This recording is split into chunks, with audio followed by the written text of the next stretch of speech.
The Women's Royal Canadian Naval Service, known as the Wrens, played a crucial role in World War II, empowering women with non-traditional roles. During World War II, 45,000 women served in various Canadian military divisions, with the WRCNS being the smallest. Initially hesitant, the Royal Canadian Navy enlisted women due to manpower shortages during the Battle of the Atlantic. In 1942, the WRCNS was officially established, with British officers training Canadian women. 67 women were chosen for the first class, setting a high standard for future recruits.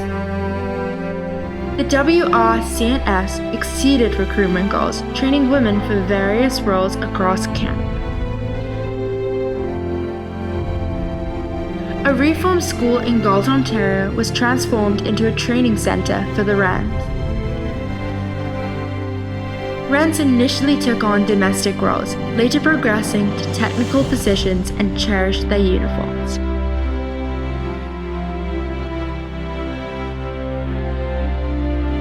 Audrey McCaskill, Mr. Burkett's grandmother, a Wren from South Porcupine, found the experience exhilarating and life-changing.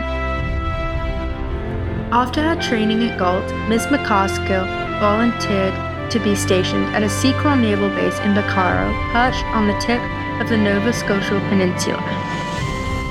Under cover of a Quonset hut, the Wrens were responsible for operating a long-range navigation installation. It was connected to two other stations, one further north and the other in Nantucket, Massachusetts.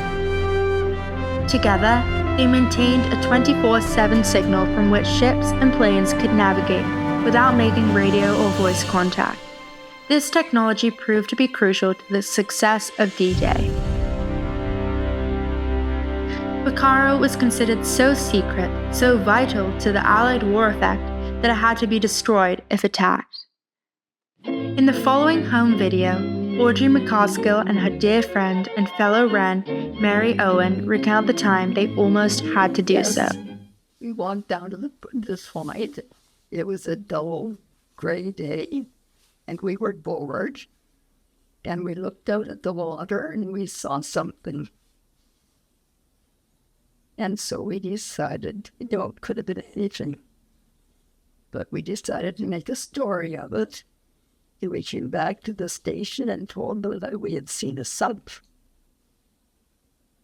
And that very same day, Ma'am got a notice from Halifax that 2 submarines had been located just offshore, and we should put out a watch.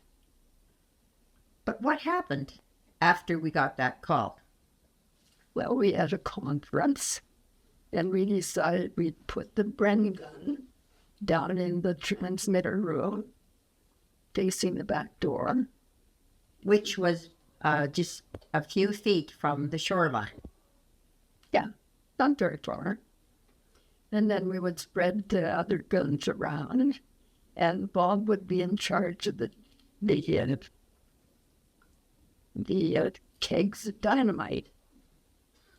And so then if the raid happened, we would start shooting, and Bob would set off the dynamite, and we'd all run like hell. Oh, that's a great story.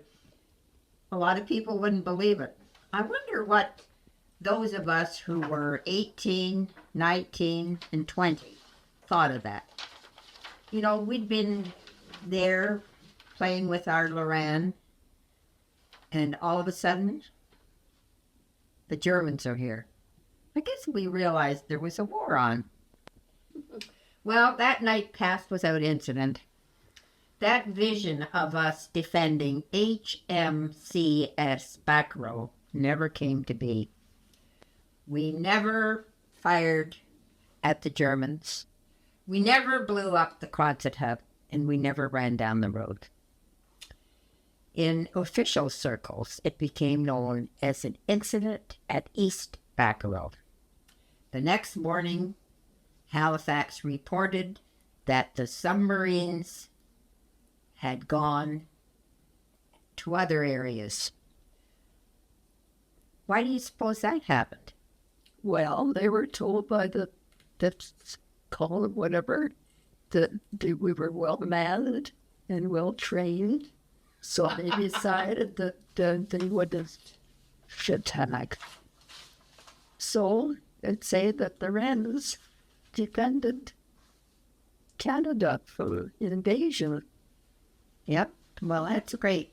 First invasion since 1812. The man she mentions being in charge of the dynamite is Bob McCaskill, who would become her husband and Mr. Burkett's grandfather.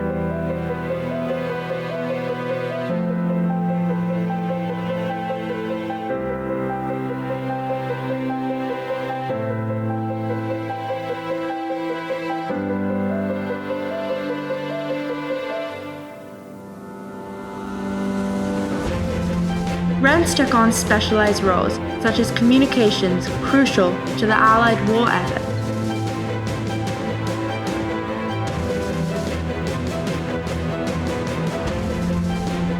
The Wrens paved the way for future generations of women in the Navy, instilling confidence and leadership. A statue named Jenny Wren was unveiled in Galt, Ontario, honoring the Navy women who served during World War II.